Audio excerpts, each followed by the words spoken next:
mashya n'ubuyobozi bushaye, tuyitezeho byinshi dore ko bafite imigambi ihamye. Twese hamwe nta kabuza tuzatsinda, iryavuzwe riratashya abasore b'u Rwanda bahuje urugwiro, iryavuzwe riratashya abasore b'u Rwanda bahuje urugwiro. Inama n'imwe no guharanira impinduka mu banyarwanda, inama n'imwe no guharanira impinduka mu banyarwanda, bakabana batuje badahiriza umugozi. Turabashuje banyarwanda banyarwandakazi, turabashuje mwebwe mwese mukurikiye radio televiziyo Umurindi, radio televiziyo Umurindi, radio televiziyo Ihuriro. Tuje kuri uyu wa gatandatu itariki 30 ukwezi k'Ugushyingo umwaka n'ibihumbi 2024 mu biganiro twabateguriye kuri weekend. Tubifuriza kandi kugira weekend nziza mwebwe mwese mukurikira ibiganiro byacu, abo duhurira ku mbuga nkoranyambaga, ndetse namwe mwese inshuti z'Ihuriro Nyarwanda RNC n'abanyamuryango muri rusange. Uyu munsi rero nkuko namaze kubibabwira ni wa gatandatu wa nyuma w'uku kwezi kwakira, tukaba tugiye kujya mu kwezi k'Ukuboza mwaka wa 2024. Nkaba rero ngiye kubagezaho ingingo z'ingenzi nifuza ko tuganiraho muri kano kanya. Mu mwanya tumaze kubona amakuru asa naho ashekeje, nako ashekeje rwose, aho twongeye kubona aka gakino ka FPR Inkotanyi nkuko bisanzwe barimo kwivugira ko ngo FPR Inkotanyi bivuga kuko ni ibinyamakuru by'ibifobagane, ngo umutwe wa M23 ngo witandukanije n'ibiganiro wiyemeza gusanga FARDC, no kuvuga ingabo za Repubulika Iharanira Demokarasi ya Kongo, mu birindiro byazo. Ahangaha turaza neza gusanisha iyi statement cyangwa se iyi mvugo bitirira M23 turaza kuyisanisha neza n'imikorere n'uburyo bw'imikorere ya FPR Inkotanyi nkuko twamaze igihe kinini tubibabwira. Ibi bishobora gusa kubwirwa umuntu utarigeze amenya FPR Inkotanyi yo mu 1990. Ingingo ya kabiri turaza kurebera hamwe uburyo Kongo, Repubulika Iharanira Demokarasi ya Kongo itigeze yitabira inama ya EAC. Ibyo twari twanabivuze ejo mu kiganiro cyacu, ndetse ngo hakaba nta ntumwa bohereje, uretse ko n'u Burundi nabwo bohereje vice perezida. Nabyo murumva nyine ko iriya nama bwayiciye amazi. Umucakara wa Paul Kagame rero ariwe witwa Bwana William Ruto yakebuye ngo Repubulika Iharanira Demokarasi ya Kongo ayita ko ari igihugu ngo kitajya kiriha imisanzu muri EAC. Hanyuma turaza kureba uburyo abantu batandukanye ikinshasa babonye cyangwa se bavuze ku ruzinduko rwa Cardinal Archevêque Gaturika wa Diocese ya Kinshasa wari umaze iminsi mu ruzinduko i Kigali. Tutabatindiye rero abanyarwandakazi mwebwe mwese mudukurikiye, nagira ngo vuba duhere kuri inkuru kuri inkuru ya FPR Inkotanyi. Mu by'ukuri gene ko nyita utayizi arayibarirwa, aho bavuga ko bitirira statement umutwe wa M23 ko ngo yigurukije ibiganiro, ngo ikabishaka ahubwo gutera umutwe wa gutera ingabo za FARDC mu birindiro byazo. Uyu mutwe wa M23 ni kuri uyu wa gatandatu ku itariki 30 Ugushyingo ngo wemeye gushimangira ko utarebwa n'amasezerano y'agahenge u Rwanda na Repubulika Iharanira Demokarasi ya Kongo ngo byasinyanye, wiyemeza gutangira gusanga ihuriro ry'ingabo za leta ya Kongo mu birindiro ziturukamo ziugabaho ibitero. Byonyine iyi paragrafe aka gace maze kubasomera abanyarwandakazi, uwo ari we wese nukuri ufite ubwenge bukora neza cyangwa wumva agashyira mu nyurabwenge, niko njya numva basigaye babyita mu kinyarwanda cy'iki gihe, nta muntu n'umwe wakwemera ko umutwe uri kuri terrain cyangwa kuri ground, umutwe urimo urwana, noneho ibihugu bikajya kuwukorera ibiganiro ngo kugira ngo uyu mutwe ube wahatanga agahenge cyangwa se ube wahagarika imirwano. Muribuka ko biriya biganiro biri hagati ya Repubulika Iharanira Demokarasi ya Kongo na leta y'u Rwanda, kandi ubwo ngubwo iyo bicaye muri ibyo biganiro i Rwanda muri Angola, u Rwanda ruba ruvuga buri kanya ko nta hantu ruhuriye n'ibera muri Repubulika Iharanira Demokarasi ya Kongo. Hanyuma Repubulika Iharanira Demokarasi ya Kongo ikavuga ko hari ingabo z'u Rwanda zigaragara mu mutwe wa M23, ndetse itanatinya no kuvuga ko umutwe wa M23 ukomoka i Kigali mu Rwanda.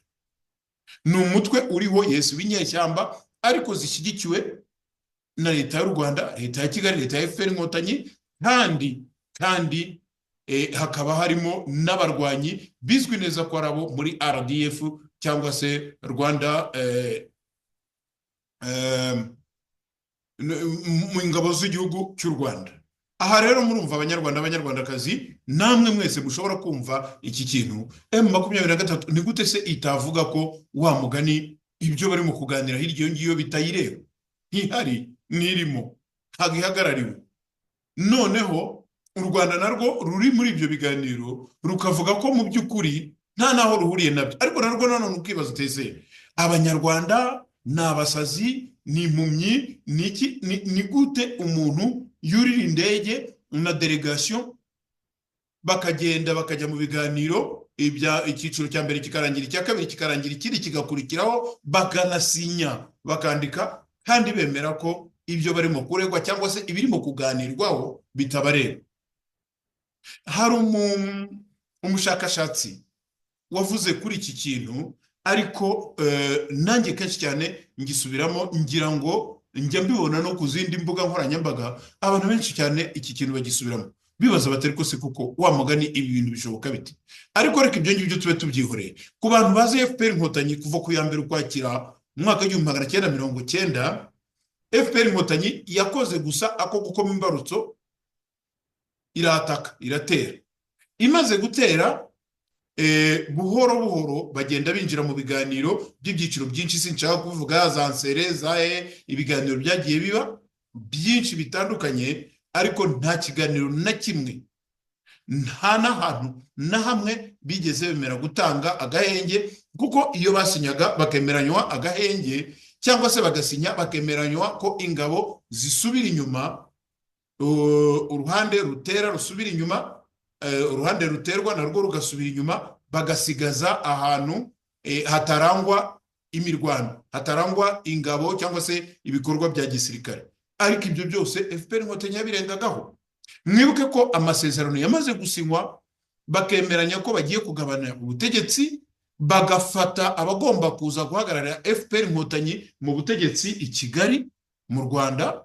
Noneho ubwo ndimo ndavuga abandi 600 bari barangajwe imbere na General ubungubu General Charles Kayonga, harimo Bakirimvi, ba Rutaremara, ejo bundi wakabakabye imyaka 80, harimo n'abandi baraje bazi Kigali. Mu gihe bazaga i Kigali, abantu twese twarabakiriye, ntabwo natinya kubivuga, tuzi neza ko noneho ibintu birangiye, agahenge kabaye, noneho abantu bagiye kwicarana mu butegetsi. Barakomeje basabotera inyuma, kandi nubwo bari i Kigali ntibaburaga gutera, nubwo bari i Kigali ntibaburaga kwemporuta. Ngise kwemporuta kubera ko bagendaga bakajya kuzana abasirikare bo kwiyongera kuri babandi 600. Aba bantu nibo byageze ku munota wa nyuma, ibintu byose byarangiye, baravuga bati nta mpamvu yo gukorana amasezerano na Habyarimana akiriho. Indege baba barayirimbuye, hagwamo perezida w'u Burundi na perezida w'u Rwanda.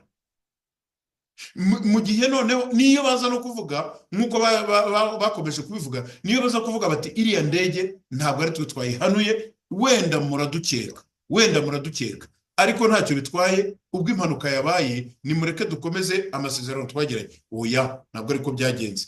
Baravuze bati ahubwo imyanya yagomba guhabwa MRND yose tugomba kuyihabwa. icyo ni icyambere. Bidateye kabiri baravuga bati oya, ahubwo MDR nayo igomba kuvaho. Icyo kintu murimo muracyumva. MDR niyo yonyine yabafashije, irabavugira, bemera ko noneho bemera ko bashobora guhurira muri guverinoma yaguye irimo na FPR Inkotanyi. MDR itahaba ntabwo ibyo bintu byajyaga kubaho. Mwibuke ko ari amasezerano abantu benshi bayitiriye nyakwigendera muri Nzira Boniface. Mwibuke ko abantu bose bavuga ko bwana Twagiramungu Faustin ariwe ngo watanze igihugu. Ibyo bintu birazwi. Noneho rero byaba bitangaje kumva muri iki gihe bavuga ko ngo M23 ngo yamaze guhakana ko itarebwa n'aya masezerano. Ubundi se byari yegeze ibyemera, ahubwo icyo yemeye gusa yemeye ko bakomeza bakaganira kugira ngo babyita to buy the time, bagakomeza bagatakaza igihe mu gihe yo irimo yikorera ibyayo. Mwibuke ko abari abantu bari entraîner cyangwa se batozwa na FPR Inkotanyi. Mwibuke ko abari abantu bagizwe ahanini na Rwanda Defense Force. Aha rero ntabwo nta muntu n'umwe byatangaza kumva iyi statement. Mbabwize n'ukuri, iyi statement ntabwo ari ya M23 irayitirirwa. Noneho ahubwo niba ari niya M23 nibya binyenyeri byo kuvuga ngo sinyaha nka wa mu Premier Ministre wo mu Rwanda. Kumva rero ngo M23 yitarukije ibiganiro, itabyitarutse se yabibaye muri ryari. Umuvugizi ngo w'ishami rya politike ry'uyu mutwe ariwe Lawrence Kanyuka ngo yagaragaje ko icyemezo cyo kwitandukanya nari amasezerano ngo gishingiye ku kuba leta ya Repubulika Iharanira Demokarasi ya Kongo ikomeze kwica amasezerano ya kariya gahenge. Ese koko nibyo Repubulika Iharanira Demokarasi ya Kongo niyo irimo kwica amasezerano? Niyo irimo kugaragara mu majyaruguru y'intara ya Kivu? Niyo irimo kugaragara umunsi ku munsi yihereza imihana cyangwa se uduce tumwe na tumwe two muri Kivu y'amajyaruguru? Impande zombi ngo zimaze iminsi ziri mu mirwano mu bice bitandukanye by'intara ya Kivu y'amajyaruguru, by'umwihariko mu bice bya teritwari ya Masisi. Nta hantu namwe twari twumva FRDC cyangwa se abari bose bashamikiye kuri FRDC baba baragiye kugira ahantu biyambura cyangwa se ngo bahambure M23 mbere y'ishyirwaho rya kano gahenge. Uwabazi ayo makuru, you are welcome. Ufite rwose ndaguhamagarira kugira ngo wandike, utwandikire commentaire uyitwoherereze. Mwumve rero ikindi kimenyetso cyerekana ko uyu ari umukino typique wa FPR Inkotanyi, umukino wa Kigali. Minisitiri w'Ububanyi n'Amahanga Ambassadeur Olivier Nduhungirehe yatangaje ko byibura kuva ku wa 12 Ukwakira ihuriro ry'ingabo ngo za leta ya Repubulika Iharanira Demokarasi ya Kongo zagabye kuri M23 ibitero 27. Twari turimo kumva itangazo rya bwana Kanyuka, none turimo turabonamo imvugo ya Nduhungirehe abara ibitero byagabwe kuri M23. None se ko u Rwanda rudafite aho ruhuriye na Kongo, Nduhungirehe ajya kubara ibitero byagabwe kuri M23 gute? Abibarira ndi na ambasaderi se? Twemere se ko ari ambasaderi wa M23? Kanyuka mu itangazo yasohoye yavuze ko nka M23 ngo bashima imbaraga abakuru b'ibihugu by'akarere ndetse n'abafatanyabikorwa mpuzamahanga ngo bakomeje gukoresha mu rwego rwo gukemura amakimbirane mu burasirazuba bwa Repubulika Iharanira Demokarasi ya Kongo. Akanakomeza agira ati icyakora turamagana twivuye inyuma kuba ubutegetsi bwa Kinshasa bukomeje kwica ibyo bwiyemeje, by'umwihariko ibyerekeye agahenge. M23 ivuga ko yemera ko agahenge u Rwanda na RDC byemeranyije bahuza ku buhuza bwa Angola ngo ikabona nka kimwe mu bishobora gukemura amakimbirane, gusa ikavuga ko itarebwa nako. Ngaho namwe ni mu nyumvire, u Rwanda na Repubulika Iharanira Demokarasi ya Kongo bemeranyijwe agahenge. U Rwanda rukavuga ko rutarwana, rukavuga ko tutarebwa n'ikibazo cya Repubulika Iharanira Demokarasi ya Kongo. Nduhungira yakidumbukiza akaza akavuga akanabara akanatanga n'ibimenyetso by'ibitero FRDC yagabye kuri M23. Ubu se Nduhungire yabimenyeye hehe? Ubu se Nduhungire ninde wamubwiye kujya kuvugira M23, cyane cyane ko bavuga ko ibibazo bya Kongo bitabareba? Nduhungire niho warahambira amabinga n'ikipe ye ajya muri Angola, ariko ntasiba na rimwe, ntasiba kuvuga ko ibibazo byo muri Kongo bitabareba. Ubu se niba bitabareba ibi ngibi yabimenya ati? Minisitiri w'Ububanyi n'Amahanga nanone Olivier Nduhungirehe yatangaje ko byibura kuva ibi ngibi nari nabivuze. Mu by'ukuri rero murumva ko uyu mukino ubizi neza cyangwa wigeze kumva FPR Inkotanyi yo mu 1990 mu kwezi k'Ukwakira arahita automatiquement yumva ibirimo kubera muri Kongo. Reka dukomeze.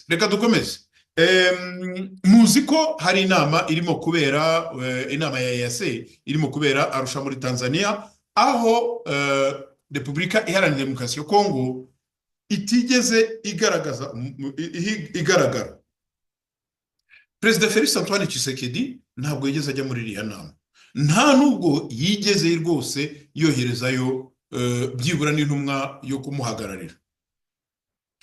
Ibi biterwa n'iki? Ibi narabivuze ku munsi w'ejo mu kiganiro cy'ejo, byarinze bigera ku itariki ya 20, ndimo ndavuga ikiganiro cy'ejo, byarinze bigera ku itariki ya 29 z'ukwezi k'Ugushyingo umwaka wa 2024, inama iri bube itariki ya 30 batari bemeza abazaba bahari n'abazaba badahari. Aba bose mwumva bahagiye nta numwe wigeze atanga navuga ngo iki, wigeze atangaza ko iyi nama azaba yirimo, bien que Tanzania yari yamaze kuyitumira no gutegura. Perezida Felix Antoine Tshisekedi inshuro nyinshi cyane yavuze ko EAC mu by'ukuri ntacyo ibafasha. Nituza kugera ku yindi ngingo ikurikira, muraza kubona igitumye EAC nayo umuntu yayita nka complice, umuntu ufatanyije n'umugome, bamwita complice. Izina riraza kugaruka mu bimbabariremo. Umucomplice ni umuntu ntabwo ari umugambanyi, izina ndaza kuribona. Noneho Perezida Felix Antoine Tshisekedi wa Repubulika Iharanira Demokarasi ya Kongo ntabwo yigeze agaragara muri no nama. Simplement EAC icyambere nibwo bwa mbere ni Kongo iyinjiyemo vuba, ngira ngo nicyo gihugu cya nyuma cyinjiyemo, niba atari cyo na Somalia. Repubulika Iharanira Demokarasi ya Kongo yo ubwayo yinjijwe mu by'ukuri, baje kuyireshya kugira ngo yinjiremo, bashaka kubumvisha ko akarere ka Afurika y'Uburasirazuba gashobora gufasha kugira ngo amakimbirane ari muri Kongo ahoshe. Baremera Kongo yinjiramo. Kongo imaze kwinjiramo, muribuka ko EAC yohereje abasirikare komandoma yari ifitwe n'umujenerali w'umunyakenya. Muribuka ubwo Perezida Felix Tshisekedi yari arimo aganira amaso ku maso, imbona nkubone, abwira umujenerali w'umunyakenya, amubwira ati ibyo ukora ntabwo ari byo byakuzanye, ntabwo urimo kudufasha ibyo twasezeranye. Byarangiye ingabo za EAC zihambirijwe. Muri uko guhambirizwa mu by'ukuri nta kindi kintu, nta yindi nyungu Kongo yari ikeneye muri EAC. Icyo ni kimwe. Ikindi, uretse n'ibintu bya politike byo kubeshya, umuntu wese wajya ku ikarita cyangwa se map wajya ku ikarita umuntu wese wumva geography mu mutwe we yahita akubwira ko Repubulika Iharanira Demokarasi ya Kongo idakwiriye kuba muri EAC kubera ko mu by'ukuri ntabwo iri mu karere k'uburasirazuba bwa Afurika. Iyi nkuru y'ibifobagane rero irimo iravuga ngo kuri uyu wa gatandatu itariki 30 Ugushyingo nibwo Arusha muri Tanzania habereye inama ya 24 isanzwe y'abakuru b'ibihugu bigize umuryango wa Afurika y'Uburasirazuba. Ikaba ari inama yitabiriwe n'abakuru b'ibihugu barimo Samia Suluhu Hassan wa Tanzania, Dr. William Samoei Ruto wa Kenya, Salva Kiir Mayardit wa Sudani y'Epfo wa undi usinzira mu nama, Yoweri Kaguta Museveni wa undi nanyo gusinzira mu nama. Bose barasinzira, ariko uyu nguyu we bikageza naho ananirwa no gusoma mwene wa muntu ubona ugeze ku rwego rwo guta inkonda. Harimo na Yoweri Kaguta Museveni, ahubwo niwe champion mu gusinzira wa Uganda, hanyuma na Perezida Paul Kagame w'u Rwanda. Iyi nama kandi yitabiriwe na Vice Perezida w'u Burundi Bazombanza Prosper, cyo kimwe n'umunyamabanga mukuru wa EAC Veronica Nduva. Felix Antoine Tshisekedi ntiyigeze agaragara muri iyi nama, yemwe nta n'intumwa imuhagarariye yigeze yohereza Arusha. Tshisekedi yanze kwitabira iyi nama mu gihe Repubulika Iharanira Demokarasi ya Kongo imaze igihe ifitanye ibibazo n'ibihugu bya EAC biri mu Rwanda na Kenya. Aka gakuru gaharayitinga cyangwa se kerekana la complicité, ubugambanyi bwa Kenya, turaza kukagarukaho mu yindi ngingo ikurikira, ariko nibyo nukuri kwambaye ubusa.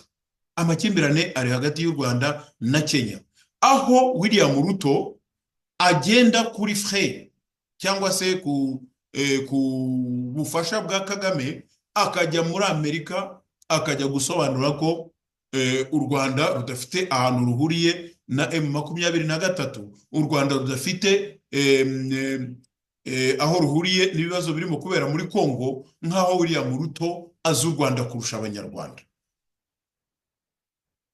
Ibi rero ngo bikaba ari ibibazo ngo byadutse nyuma y'intambara ingabo za Repubulika Iharanira Demokarasi ya Kongo zirimo n'inyeshyamba zo mu mutwe wa M23 Kinshasa. Ndimo ndasoma inkuru y'ibifobagane. Kinshasa ikaba ivuga ko izi nyeshyamba zifashwa na Kigali ndetse imaze igihe yarijunditse Kenya nyuma y'uko M23 yihuje n'indi mitwe irwanya ubutegetsi bwa Kinshasa bagashingira i Nairobi ihuriro bise Alliance Fleuve Congo AFC.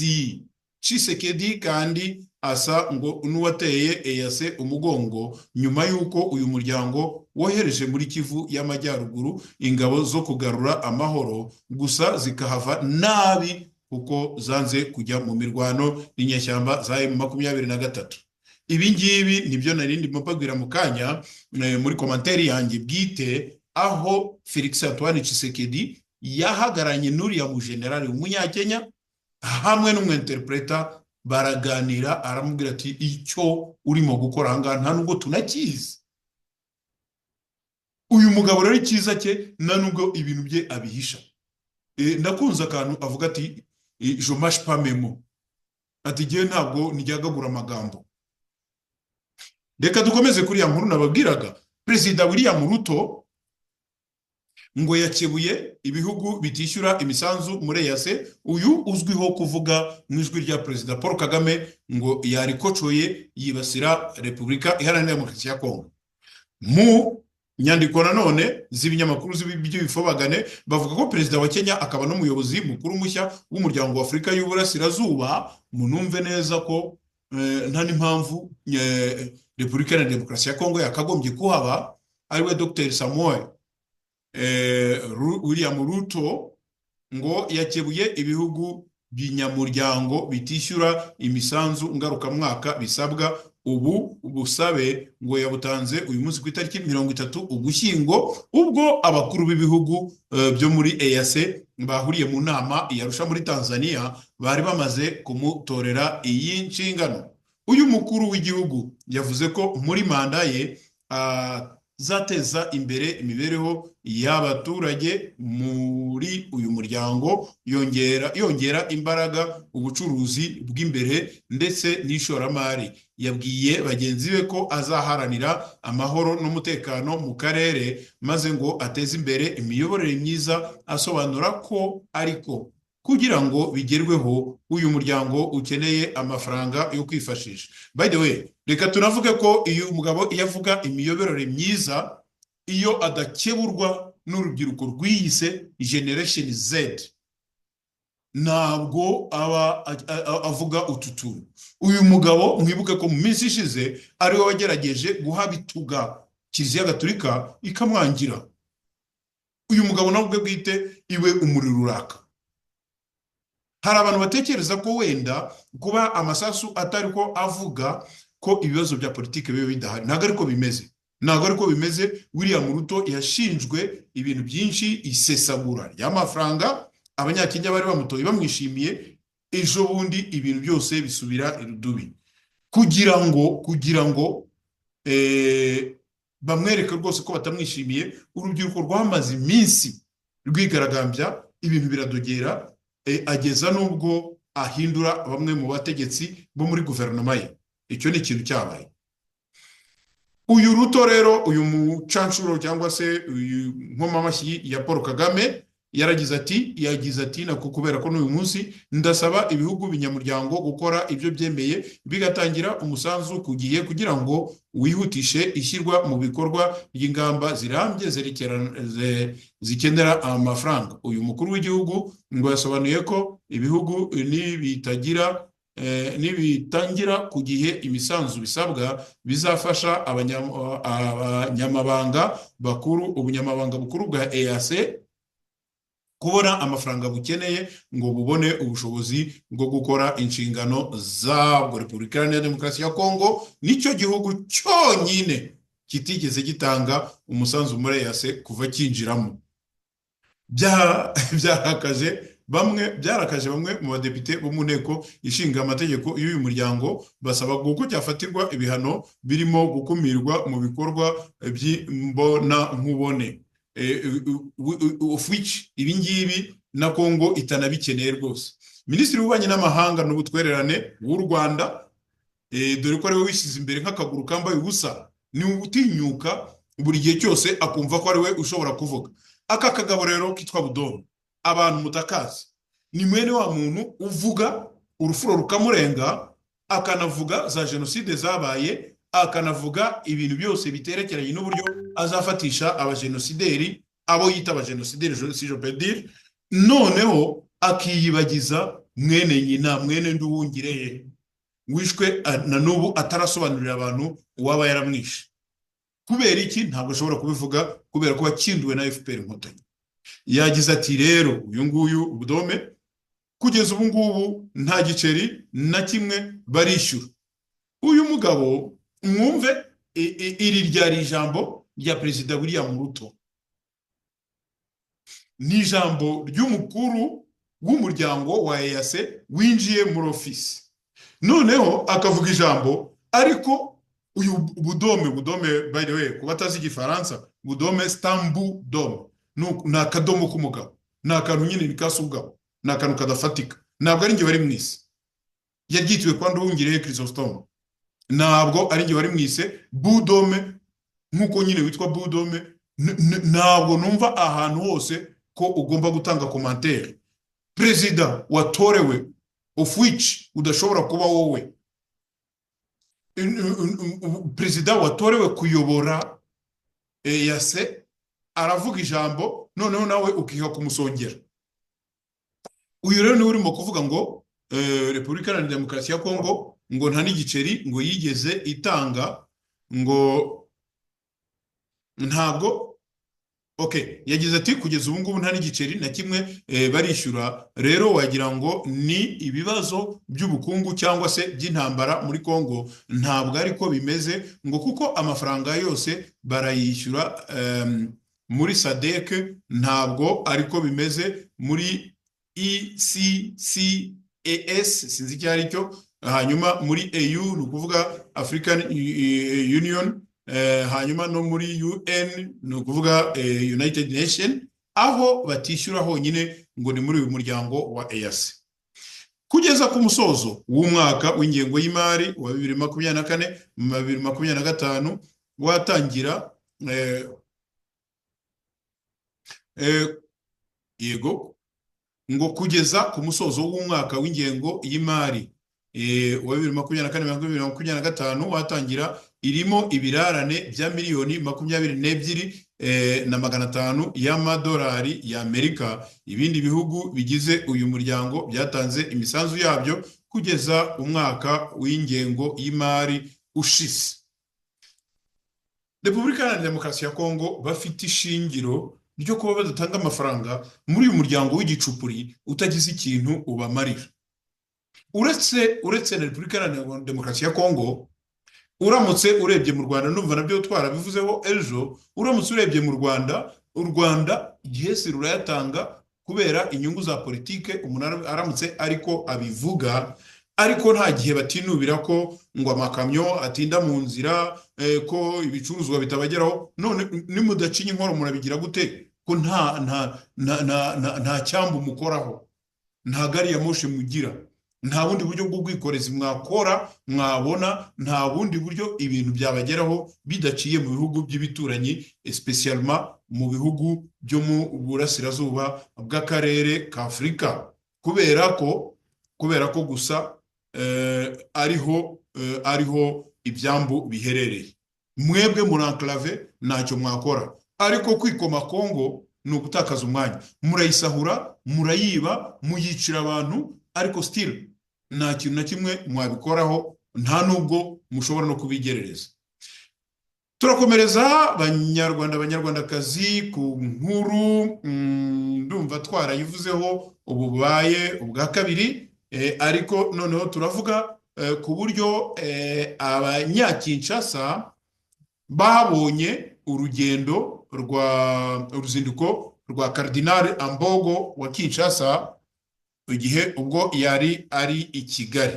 Uruzinduko Abanyakinshasa baruvuzeho ibitandukanye, ariko ibi ntitubibone nk'aho ari uko wenda batarukunze, ahubwo tubibone nk'aho ari hahandi abaturage bari mu bibazo, abaturage bari mu ngorane batewe n'igihugu cy'igituranyi, bashobora kuzana amarangamutima bakaba banavuga ibintu bimwe mu by'ukuri bitari bikwiriye. Hanyuma duhindukire turebe nanone kuri uyu mushumba wa Kiliziya Gatolika, ni archevêque cyangwa se archiepiscopi wa Kinshasa, akaba n'umukardinal i Roma. Uru ruzinduko uyu mugabo yarugiyemo mu buryo bwa gitumwa, mu buryo bwo gusaba amahoro no gusengera amahoro. Ntabwo byaba ari igitangaza abantu baramutse batarwishimiye bose. Hanyuma rero mu ruzinduko rwa Cardinal Fridolin Ambogo, archiepiscopi wa Kinshasa, akaba n'umukuru w'ihuriro ry'inama z'abepiskopi muri Afurika na Madagascar, SECAM, wari i Kigali mu Rwanda, rwagarutsweho n'abantu benshi mu buryo butandukanye mu gihugu cye cya Repubulika Iharanira Demokarasi ya Kongo. Ubutegetsi bwa Kigali na Kinshasa burarebana nabi kuva mu myaka irenga 3 ishize, kandi abategetsi b'ibi bihugu basa n'abacanye umubano n'ubucuti byahozeho mbere yo kugaruka kw'inyeshyamba za M23 mu mpera z'umwaka wa 2021. Ari i Kigali, Cardinal Ambogo yibajije ati, niba twe ku rwego rwa Kiliziya tugenderanira tukababarirana, twibaza ikibazo kuki urwego rwa politike badashobora kugenza batyo. Nkuko natangiye mbibabwira, nabwiye ni uyu mugabo n'umushumba wa Kiliziya Gatolika, akaba n'umukardinali i Roma, umushumba wa archdiocese nini cyane ya Kinshasa.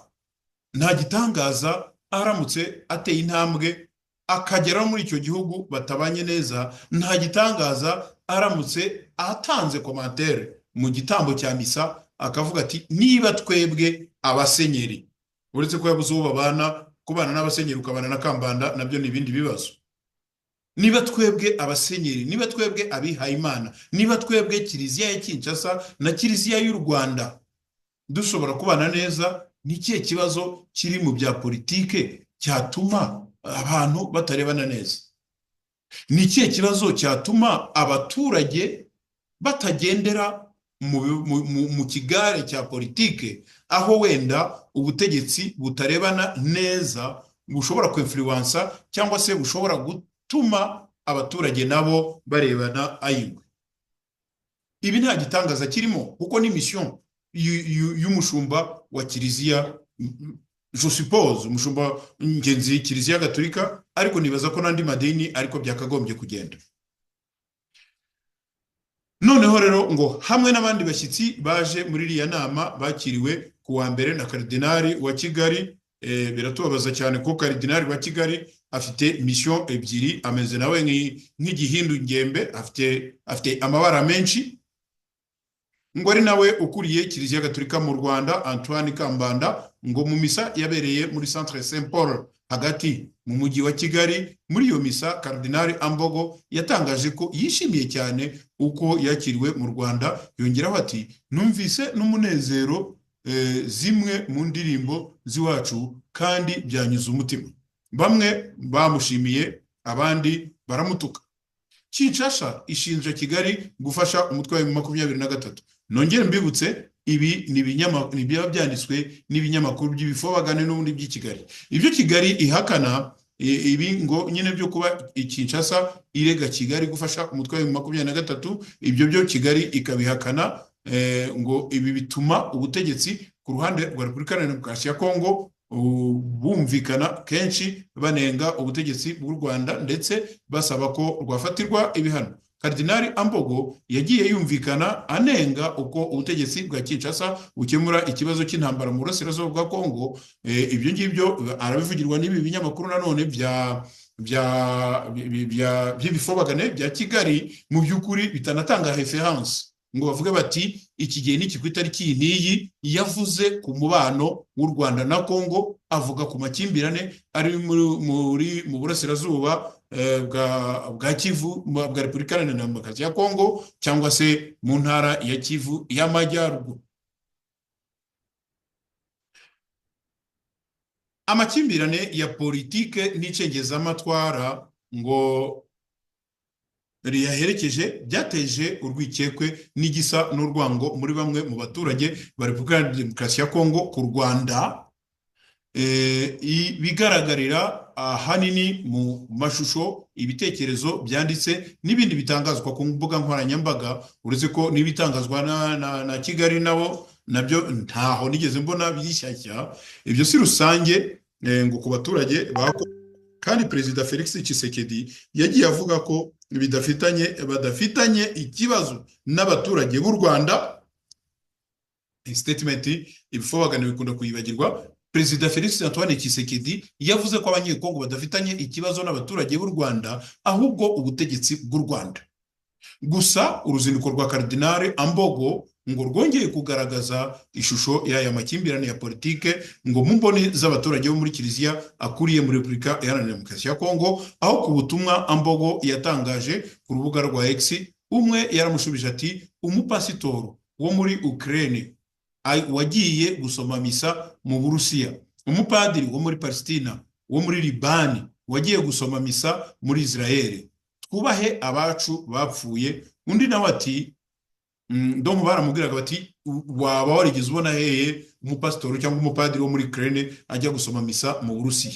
Ntekereze ko ibi biramutse binabaye, uretse umuriro w'intambara uhari, nta gitangaza cyaba kirimo.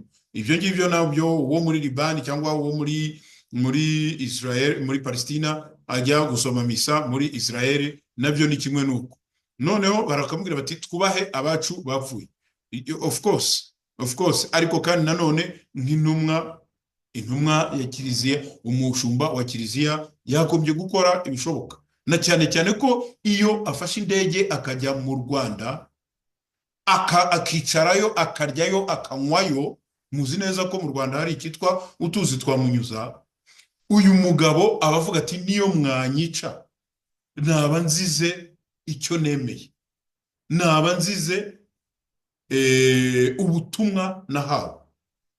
Ngo hari washubije rero ngo ubutumwa bwa Cardinal Ambogo Fridolin ati urumugambanyi, undi nawe ati turagushyigikiye 100%. Murabyumva, harimo abamutuka, hari n'abandi bamubwira bati turagushyigikiye 100%, ntukwiye kwemera gukoreshwa nk'igitambaro cyo gukoropa. Turasesengura umutekano mu karere. Ibyo ngibyo nibyo Cardinal yavuze. Ati Cardinal Ambogo ati turasesengura umutekano mu karere, aho inama ya komite ihoraho ya SECAM, ni ukuvuga uriya muryango wa Afurika ayoboye, ngo iteraniye i Kigali itegura inteko rusange ya SECAM iteganyijwe kuzabera mu Rwanda nanone mu mwaka utaha, nk'uko inama y'abasenyeri gatolika mu Rwanda ibivuga. Kandi Cardinal Ambogo yavuze ko kuri gahunda y'iyi nama yabo ubu iteraniye i Kigali hariho kandi no gusesengura umutekano mu bihugu byo mu karere uko wifashe, hamwe no gusenga ngo amahoro aganze iteka mu bihugu byacu no mu miryango yacu. Murumva ko uyu musenyeri ntatana no kuvuga ko no muri misiyo bafite bagomba gusengera amahoro kugira ngo aganze mu karere, mu bihugu byabo no mu miryango yabo. Ikibazo gikomeye cy'umutekano mu karere ngo k'ibiyaga bigari gishingiye hanini ku burasirazuba bwa Repubulika Iharanira Demokarasi ya Kongo, aho ONU cyangwa se umuryango w'abibumbye yabaruye imitwe yitwaje intwaro ngo irenga 200, irimo 3 irwanya ibihugu bituranyi bya Uganda, u Rwanda n'u Burundi. Ari i Kigali mu kiganiro yahaye kinyamateka n'ikinyamakuru cy'inama y'abepiskopi gatolika mu Rwanda, Cardinal Fridolin Ambogo yavuze ko atari kiliziya iri ku butegetsi. Iki ni ikintu cyumvikana, ntabwo ari kiliziya iri ku butegetsi, abari ku butegetsi ni abanyapolitike. Yaragize ati ntabwo ari kiliziya igomba gukemura ibibazo bya politike hagati y'ibihugu, ahubwo kiliziya ifite ubutumwa bw'ijambo. Kiliziya igerageza kuvugisha abategetsi bose b'Afurika. Nge nk'umukuru wa SECAM, aho nciye hose nkabona amahirwe yo kuvugana n'abakuru b'ibihugu, sinzuyaza kubabwira ko kiliziya muri rusange icyo itekereza, ariko bisa naho akenshi batatwumva. Yongeraho ati gusa icyo kiliziya irimo kubiba muri Afurika no mu karere k'ibiyaga bigari bizarangira gikuze kiba igiti kinini cy'amahoro, inyoni zo mu kirere zizaza kubakaho ibyari byazo. Ngaho rero nguko uko bimeze, nguko uko ubutumwa bw'umushumba wa Kiliziya Gatolika muri Archdiocese ya Kinshasa mu by'ukuri yitwaye mu rugendo arimo akorera i Kigali, kandi rwose ntawabura kuvuga ko yitwaye igishumba, kuko n'ubwo butwari bwo kwemera kujya i Kigali. Ndababwiye ngo i Kigali baroga n'isazi iri mu kirere igananuka. Ndababwiye ngo i Kigali bashobora gutega umuntu bakavuga ngo yiziritse mu mugozi. Ndababwiye ngo i Kigali bashobora guha umuntu umuti utuzi twa Munyuza akazapfa mu myaka 10-15 iri imbere, bagenda gusa ashongeramo imbere. Reka dukomeze noneho kuri ya statement ya Perezida William Ruto. Mumbabarire, iyi statement twari twayivuze, ahubwo sinzi ukuntu nayanditse bwa kabiri. Reka rero tubashimire banyarwandakazi, dushimire mwebwe mwese mukurikirana ibiganiro byacu, ariko mukomeze muduhe ibitekerezo kandi mudufashe kugira ngo ibi biganiro byacu dutanga bijye bigera no ku bandi bantu. Impamvu yabyo nta yindi, nuko aho turi twebwe dufite uburyo bwo kuvuga. Umuntu ashobora no kuvuga icyo wowe uri iruhande aho ngaho udashobora kubasha kuvuga, kandi tukakigeza kure hashoboka. Reka mbashimire cyane rero, nkomeze kubifuriza weekend nziza, kandi mugire impera nziza z'ukwezi kwa 11 dusingira ukwezi kwa 12 ndetse dusingira impera z'umwaka. Ndabashimiye cyane rero Pretoria muri Afurika y'Epfo. Ngeri twa Claude Maria Bernardo Kayitare.